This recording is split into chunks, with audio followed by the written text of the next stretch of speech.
Judy Shields here. I'm so excited. Oh my gosh, to welcome back Kody and his wife Mary. And we've got the other band members here from the Kody Norris Show. So I'm gonna let each of you introduce yourself and let's say what instrument you play. Go ahead. All right. I'm Kody Norris. I'm the guitarist. I'm Mary Rachel. I play fiddle and mandolin. I'm Charlie Lowman and I play the upright bass. I'm Josiah Tyree and I play the banjo. I have to say, guys, bluegrass, fiddle, and banjo. I'm sorry. So I have to say something about what's behind me. I'm so proud of you, all of you. I've interviewed you before. I just love bluegrass. I love your music. I can't wait till one day meet you in person and hear you live, because hearing you on that CD and in my car is just amazing. But let's talk about these 7 awards that you won from SPBGMA. You can tell us what that is and all of those awards. Let's go for it. All right. That is the Society for Preservation of Bluegrass Music. And that kind of I guess the abbreviated version of that's within the bluegrass realm, that's referred to as SPGMA. SPBGMA, SPGMA. We were so happy this year. We actually received 8 nominations, and of those 8 nominations, we were able to walk away that night with 7 of those awards, being Fiddle Performer of the Year, Banjo Performer of the Year, Instrumental Group of the Year, Bluegrass Band overall, Song of the Year, Yeah. Album of the Year, and Entertainer of the Year. Yeah. Did I get that right? Mm-hmm. That's a mouthful. Good job. Entertainer of the Year. It's a lot to remember. We were just so humbled by that fact. It was just an epic evening for us, and we were all speaking for myself anyway. Just certainly a big bundle of tears that night. It was really hard to kind of, when you have to go up and make comment about the award and this and that. By the 4th or 5th one, I could barely talk. So anyway, it was definitely an emotional evening that we were very thankful for. I know. What is it like to hear your name, called that many times? How does that feel? Well, we couldn't even take it in. It was happening so fast. By the time we would get off stage, they would, upbeat to the next category. And then, most of the time you come from your seat. Well, we didn't have time to even get back to the seat. We had to just come from back where we were off of the stage. It was just, I guess the thing of that, in many different award shows that we've been to, when you hear names read, sometimes, you hear applause as far as when they're reading the nominations or when they read the award. And every time, whether our name would be read for either the nomination or the award, the entire crowd would just explode. It was just it was magical. Yeah, it was really magical. So what was it like holding all those awards? I see we got two. Heavy. It was heavy. We had the picture that you have right there. There was another picture and all of our team got in it, and they all, had one. And then as we were leaving that night, we were staying in the hotel that the award show was at, and it was a chore trying to get them up the stairs and make sure they didn't get broke. So.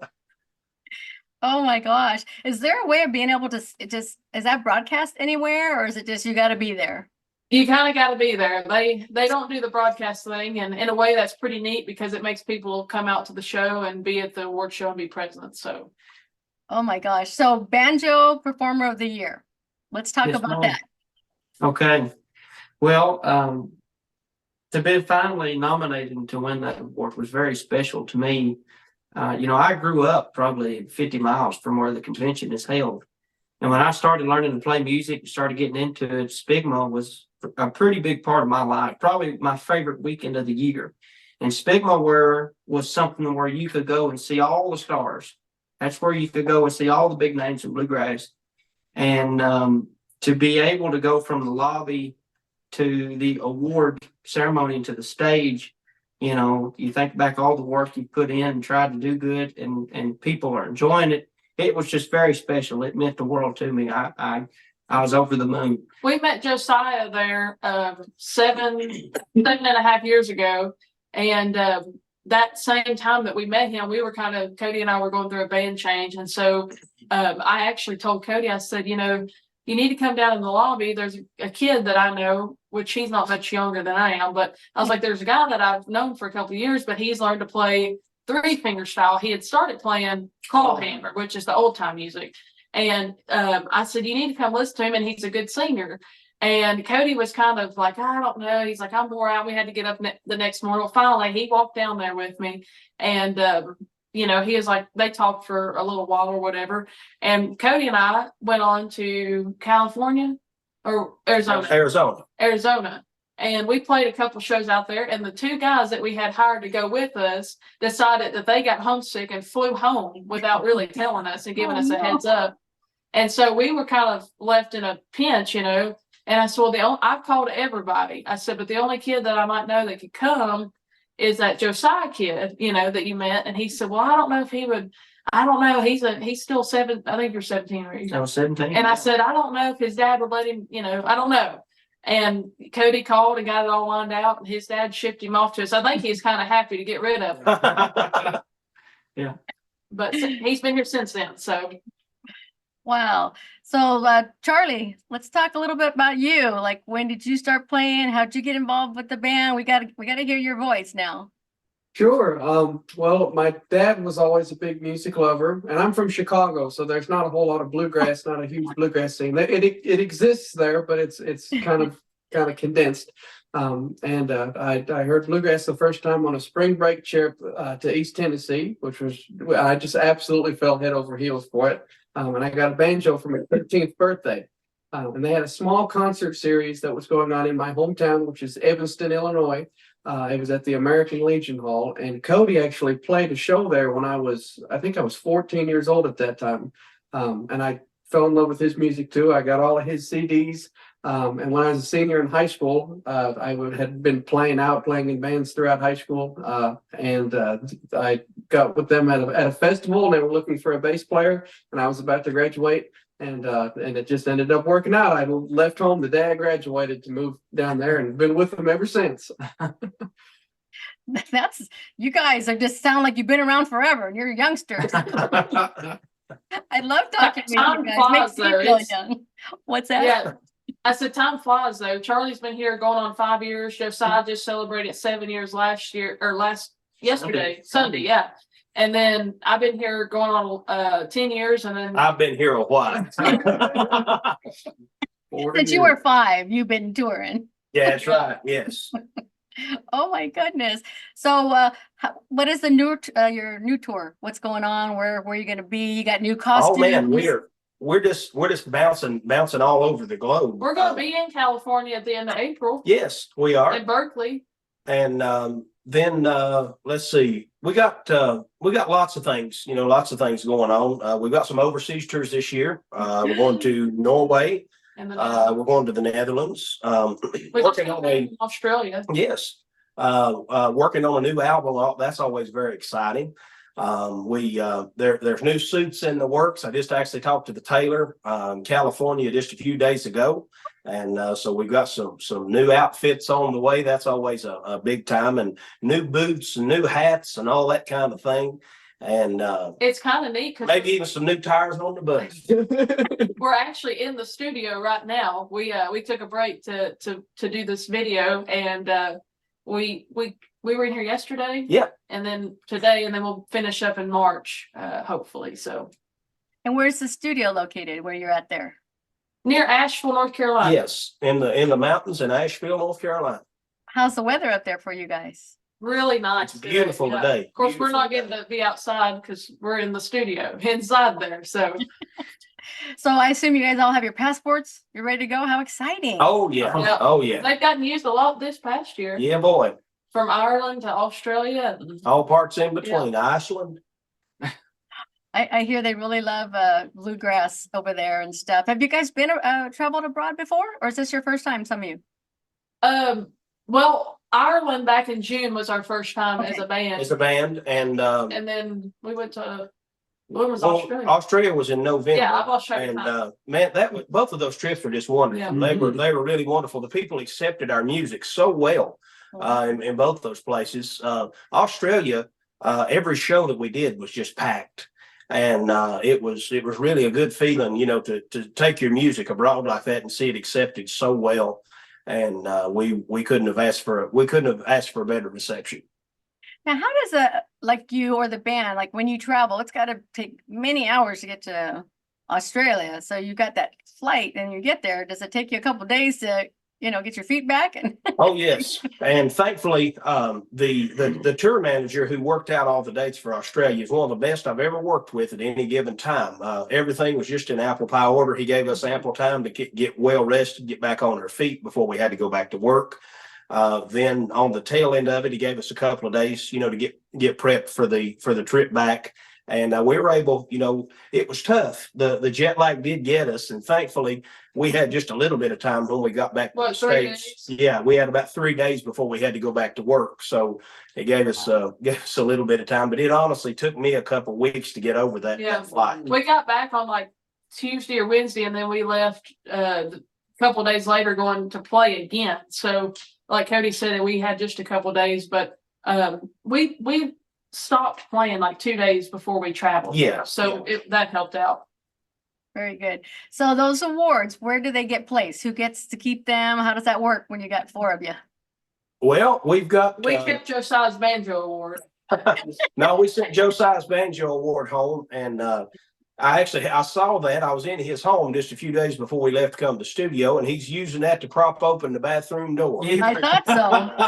I heard about those. It's getting good use, and there's some of those at our home on the fireplace mantle, and what aren't there are they're on the entertainment center on the stereo. You ever thought about taking your Entertainer of the Year one with you on the road so you could show it to your fans?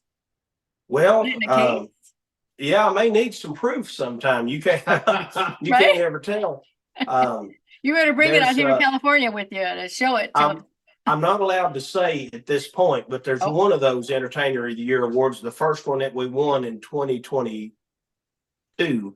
That's it's going to be in a very, very special place coming up here in just a few months. I wish I could announce that right now, but it's in good safekeeping, and the entire world of bluegrass will know about it or the world in general, because we'll be for sure to let everybody know at that point. But it's on loan. We'll just say that. Well, that's amazing. So let's talk to the other. We've talked to you two, Mary and Kody, about the Grand Ole Opry. Let's talk to the other two about Grand Ole Opry. What was it like to be on that stage and performing? Did all of you play on the stage at the same time, I believe?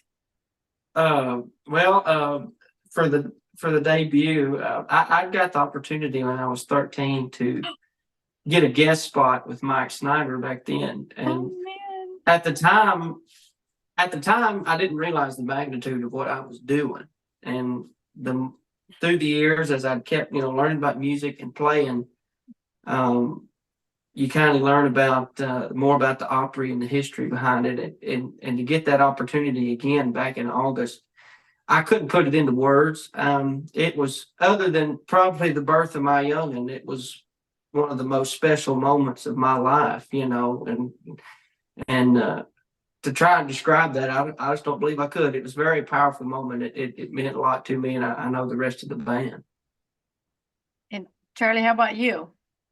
When I was a kid as well, I think it was even before I had started playing music. My dad was a big traveler, as I told you before, and I went to see an Opry show. I think it must have been in 2011 or 12. And then the next time I went back was when we debuted, and it again was just absolutely so special.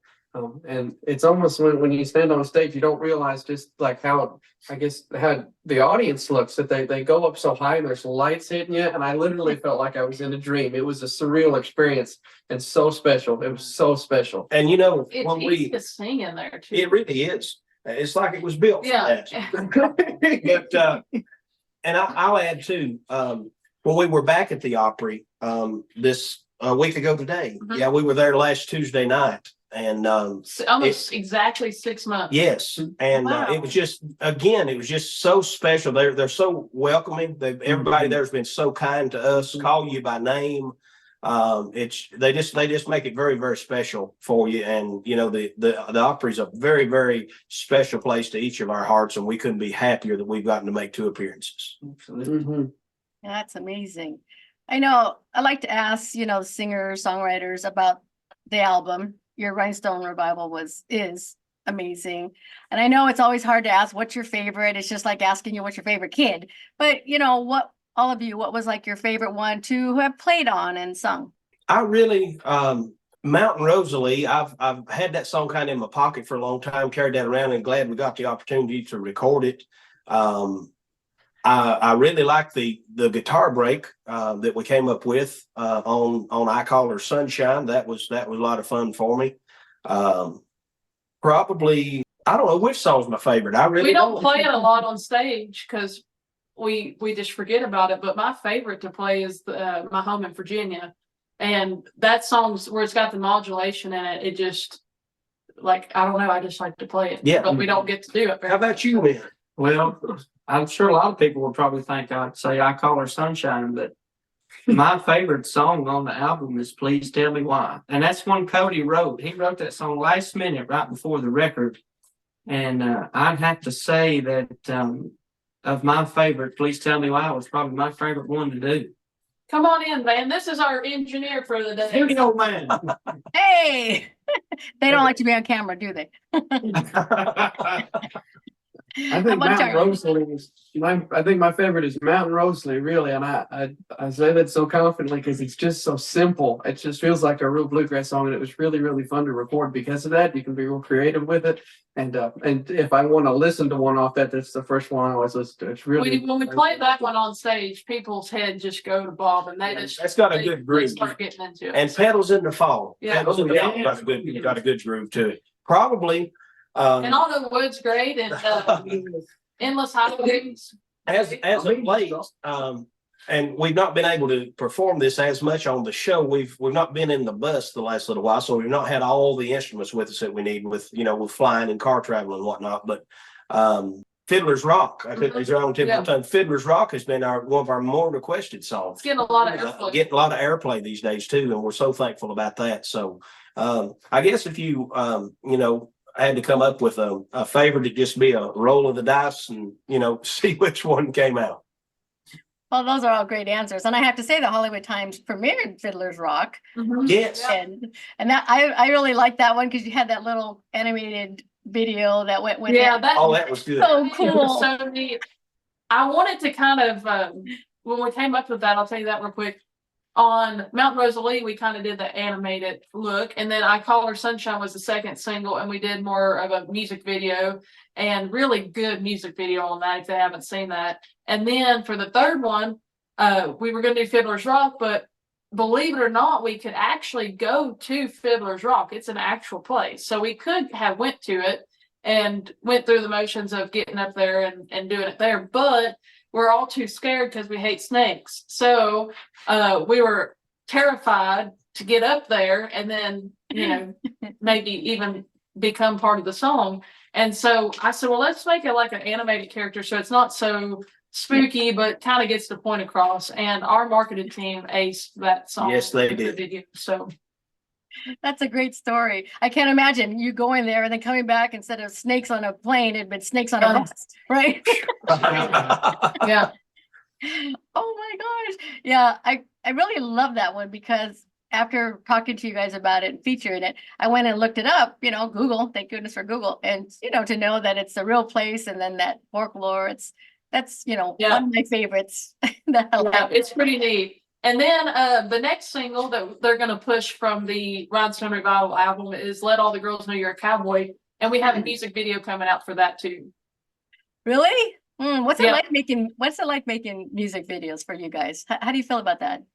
It's a lot of I fun. love them. Some of the days it can get pretty intense. Lots of days it's very, very fast paced because on certain locations you only have a short window of time that you've got to get X amount of shots done. And you really have to, listen to your director. You really got to listen to what's going on. And I have a hard time doing that. I've always been the man at the front and have a hard time with that. But I'm learning day by day, And but it's an exciting I time. think for us, it kind of you get to relive the song and the making of it.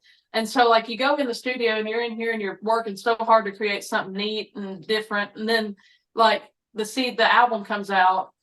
And then you get to do a video, which is the fun perspective of the song you just worked so hard on. So I think it's kind of a neat you know, we can't do it for every song. We'd love to, but it works out really good. So Oh, that's super cool. So what's it like? You're sitting there in the studio. What's your day like if you're going to be cutting a record?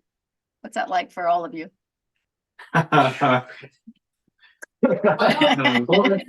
real early. No, we don't get up. We just kind of take our time. I think the days that we've rushed and tried to get some, like the most we can get done, then you have to go back and fix a lot of stuff. So we don't rush anymore. We just kind of let it flow. And I've had to learn that too. You know, you're not on a production trying to meet deadlines, or you shouldn't be with cutting the record. Like, kind of let the record evolve, let it flow. As Mary Rachel said, sometimes if you try to put too much emphasis into, you know, pounding it out, I think you lose something, and you miss a lot of things along the way, and you're always going back and looking for those uh-ohs, you know, on the record. And I can honestly say, from the first record that we cut as this particular configuration until now, we've been able to streamline that process to where it's a whole lot easier. And I don't know if Van, the engineer, would have the same. We kind of make him about pull his hair out sometimes. Well, I would say we're different though than a lot of bands, because a lot of bands will go in and they have it perfectly laid out. I mean, to the note, to the timing and everything. And for us, we want to be able to create the same effect in the studio as we do on stage, because that's what we sell to people. And if we come in here and have it so rehearsed, we don't do that on stage. Why would we do it on the? And we don't want to cookie cut. Yeah, like, so we come in here, we get the tracks, they have to be perfect, because that's your building block. And then we just let everybody kind of do their thing. And I don't like to take the individuality out of it and make it, you know, it's whatever people hear from us, you know, on the stage, that's what I want them to buy on the record, and vice versa. Yeah.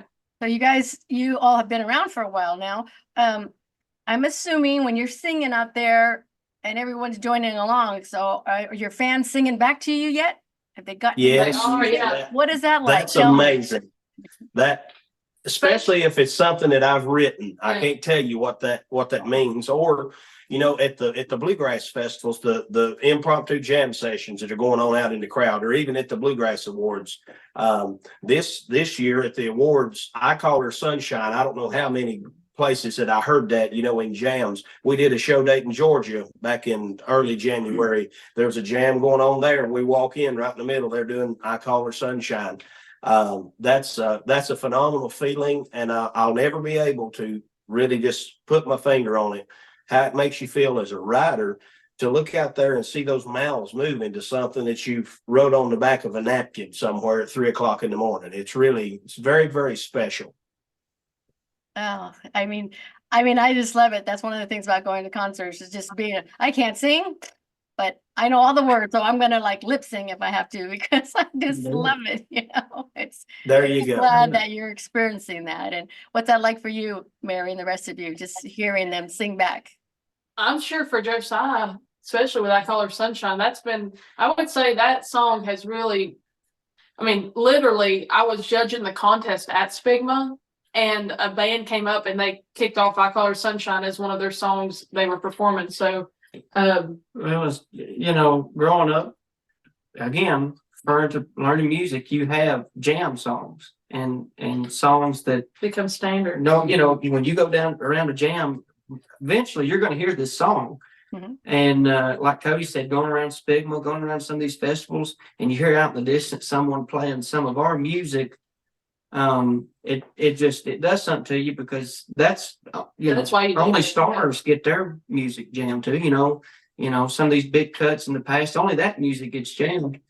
And to see some of our music end up in these jam sessions, it's just a wonderful feeling. It makes you feel that it's worthwhile. Yeah, you've accomplished something and people are enjoying it. And then too, not only are they singing the song, but then they're playing the arrangement exactly Right. like you're Trying to doing play it. my And I version. have to say that Darren Aldridge produced Rhinestone Revival, and he came up with a little mandolin riff that plays with the banjo, and we created that right in this room. And it was pretty neat, because people still, and I've had to go back and learn it, because like I said, Darren played it on the album, so I'm going back and learning it. And now there's people that are doing that across the country wanting to learn that little riff, and that's just so neat. So So what's coming up? We got new music coming up soon, or We do. Yes. I don't know when any of it will be released, but We're We're naturally working on shooting that, for yeah. we're naturally shooting for late summer to see what happens, but we're working on it right now and seeing how it comes down the pipelines. hopefully more Grand Ole Opry appearances. We certainly hope so.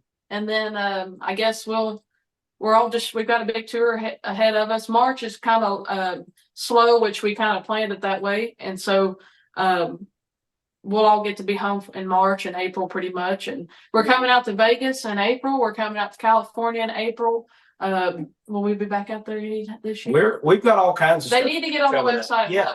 Yeah. Yeah. Definitely, If anybody's folks. watching. Las Vegas, because it's April 13th, Las Vegas Bluegrass Festival. Because here in LA, well, LA is like 4 hours, where I live is like 3. Yeah. So that's so worth it. And then I think it says here you'll be in Berkeley on April 28th, which some people could Yes. drive it. But Vegas, Yeah. what a great place to see you, Oh, And yes. yeah, I mean, they can come down for the weekend. It's just a day festival, and I think it starts like afternoon, so it's not like takes all And the it's a time. great one too. It So I is. hope everybody will come out and be with us. Us and Rhonda Vincent's gonna be there. So That was my next question. So all of you have to have mentors, heroes. Name one, and then one that you've worked with that you've dreamed of that happened. I would definitely say, as far as, some people from my childhood, and both of these are no longer with us. Well, all three of these actually. Jimmy Martin was a big influence. Porter Wagner was a huge influence. I had the pleasure also at 17 working with Ralph Stanley and the Clinch Mountain Boys, and I learned so much from all three of those men. Especially Jimmy Martin in regard to show business and how to entertain a crowd and that type of thing. I learned so much from being around and playing with those guys. And Mary Rachel mentioned Rhonda Vincent there a while ago. Rhonda Vincent's been so kind to the Kody Norris Show in the past couple of years. She's always been as sweet as she can be to me. All through time. We just had the opportunity over the last few years to get better acquainted. And I really admire Rhonda, especially not only as a musician but as a businesswoman. She's very sharp and really knows what she's doing. I really look up to her a lot, and she's been a great advocate, to have on our side. Davey and Vincent have been wonderful supporters of the Kody Norris Show, and that's just to name a few. Everybody, Darren Aldridge has really been from the word go when I first launched the band. He's really stuck behind me and been a great friend for many years. And we're beginning to meet more and more people and become great friends. Jeannie Seeley from the Grand Ole Opry called me last night at 9:30. We talked for nearly an hour. I think we're finding out And, that there's been a lot more people on our side. We're just now are figuring out because we're just now getting acquainted with them. So, you naturally, when you're learning to play and building a brand and stuff, you kind of have to keep your guards up. But we're very lucky to have good friends that are in the business. So Very good. Well, share your social media with us all. the Kody Norris Show.com, Kody with the K. Oh yeah, don't forget that, friends. That's the Kody Norris Show.com. And remember, that's Kody with a K. Anything else would be Sody, and I wouldn't want you to be confused. Also, head over to Facebook, Instagram, and Twitter. Yep. Check out our YouTube channel. A lot of good content coming on that each and every day. And want to just invite you to spend some time We've got over all those we've places. got a website. It's a really cool website up and running, but we're changing our merch out. So the store is kind of in limbo, but within the next week, they should check out the store because there is some really cool merch on there. We even have custom Kody Norris Show yo-yos. Oh, yes.